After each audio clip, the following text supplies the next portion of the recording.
থাইল্যান্ডে চিকিৎসা শেষে দেশে ফিরেছেন আওয়ামী লীগের সরকারের সাবেক রাষ্ট্রপতি আব্দুল হামিদ।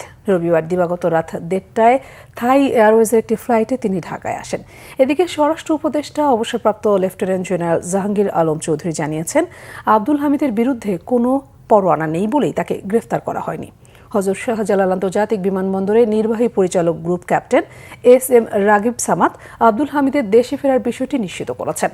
গণমাধ্যমকে তিনি জানান, আব্দুল হামিদ সাধারণ যাত্রীর মতোই দেশে এসেছেন, কোনো প্রোটোকল চাননি।